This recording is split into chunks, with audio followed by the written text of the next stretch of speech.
Harvest LA. My name is Doris Chang, and today's date is August 6th, 2020, and today is my first time sharing my daily devotion with you guys.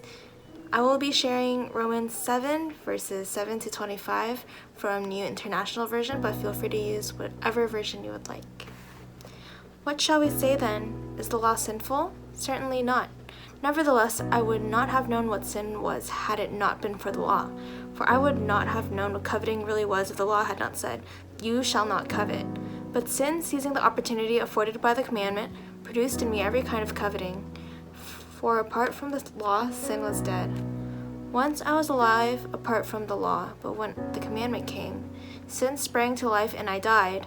I found that the very commandment that was intended to bring life actually brought death. For sin, seizing the opportunity afforded by the commandment, deceived me, and through the commandment put me to death. So then, the law is holy, and the commandment is holy, righteous, and good. Did that which is good then become death to me? By no means. Nevertheless, in order that sin might be recognized as sin, it used what is good to bring about my death, so that through the commandment, sin might become utterly sinful. We know that the law is spiritual, but I am unspiritual, sold as a slave to sin. I do not understand what I do, for I want to do I do not do, but what I hate to do.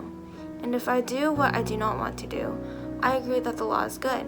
As it is no longer I myself who do it, but it is sin living in me. For I know that good itself does not dwell in me, that is, in my sinful nature. For I have the desire to do what is good, but I cannot carry it out. For I do not do the good I want to do, but the evil I do not want to do. This I keep on doing. Now if I do what I do not want to do, it is no longer I who do it, but it is sin living in me that does it. So I find this law at work. Although I want to do good, evil is right there in me. For in my inner being I delight in God's law. But I see another law at work in me, waging war against the law of my mind, and making me a prisoner of the law of sin at work within me. What a wretched man I am! Who will rescue me from this body that is subject to death? Thanks be to God, who delivers me through Jesus Christ our Lord.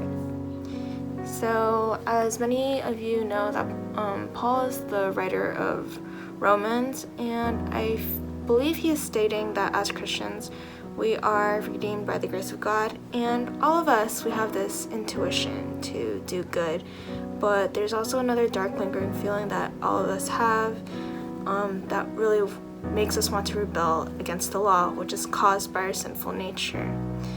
And we as humans, we find this to be wrong, and Paul explains that the redeemed spirit agrees with the law, but we still have a dark force within us that does not want us to do God's work. And we all struggle with this, especially being a student, me, myself. As a Christian, I want to do the best I can to be more Christ-like, to be a better person, but there are also temptations along the way, and sometimes it's just, there's this desire sometimes that we have. We know it's not good, but we sometimes can't help but do it at times. And I feel like regardless of whether you're a student, working or not working, we've all experienced this feeling.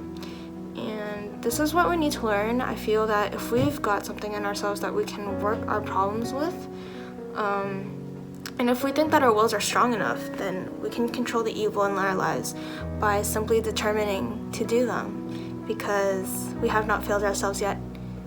We have God by our side, and we are walking with Christ, so we are no longer bound to sin.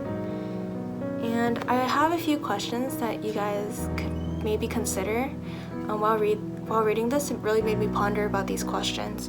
So number one, what is the purpose of the law? And number two, do we have the power to resolve the continuing conflicts within us of our spirit versus our body? So spirit versus soul and body.